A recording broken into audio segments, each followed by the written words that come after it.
We said never again after World War II, and we said never again after the Holocaust. But did we mean it?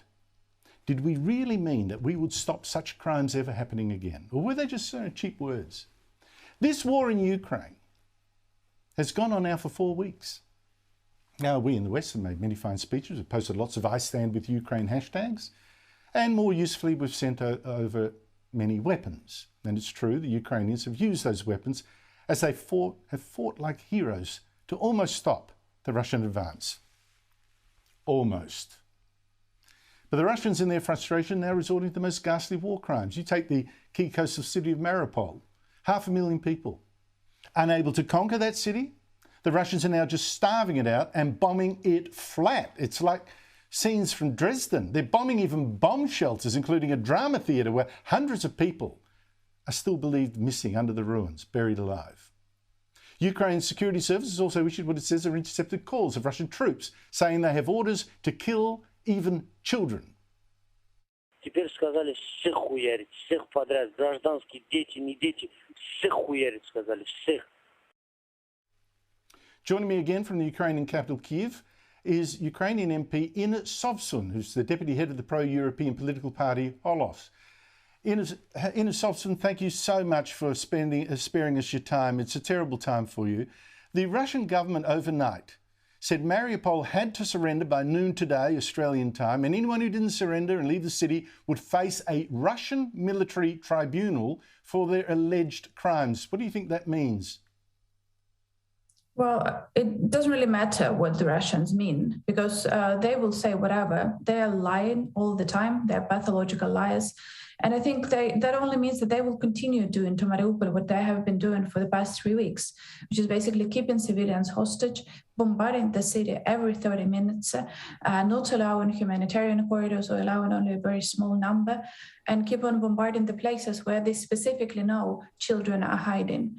That is the tribunal that they are talking about here in Mariupol, which is terrifying. The news from there are heartbreaking.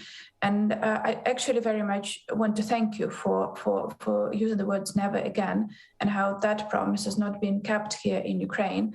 I'm sorry to say this, but this is very much the feeling here, is that we are betrayed by the majority of the world and not getting the support that we believe we deserve in fighting for our freedom and our dignity. And Mariupol is the biggest case in that. We would have been able to save them if we get the jets, if we get the no-fly zone. Many people would be alive. Inna Sovsun, look, I'm sorry, I can't disagree with you. I think we have betrayed Ukraine. I mean, we've given a lot of help, but it's not enough. Right now, the Mariupol City Council says that several thousand residents have been deported to Russia. I haven't heard any confirmation of that. What can you tell us about it? So from what we know, and they have reconfirmed it over the night, and we are 10 in the morning here in Ukraine, they've reconfirmed it again, that Russians are taking people from Mariupol, sending them to Russia, to what they apparently call the filtration camps. The usage of the word itself is scary and so much reminiscent of the World War II. And then they're being sent to distant areas in Russia to work for free. So people are supposed to sign documents saying that they will work for free for 2 or 3 years in the place where they have been located. This is basically the modern slavery. This is the Nazi state that the Russian state is right now. And they continue doing that. Again, that it was reconfirmed over the past couple of hours by the city mayor. So I do believe he has very good sources when he's saying that. Otherwise, he wouldn't be, talking about it so much. Well, if it's true, I'm not thinking of slavery. What I'm thinking of is Stalin's deportations, exactly the same. A rebellious area, he would depopulate and move them to wherever, Kazakhstan or Siberia or whatever. We've seen this movie before, and that's what really frustrates me. Now, what will happen, do you think, if the world does not step up help for Ukraine? We're giving you a lot of weapons, but the Russians keep inching forward. Very, very slow, but they are inching forward.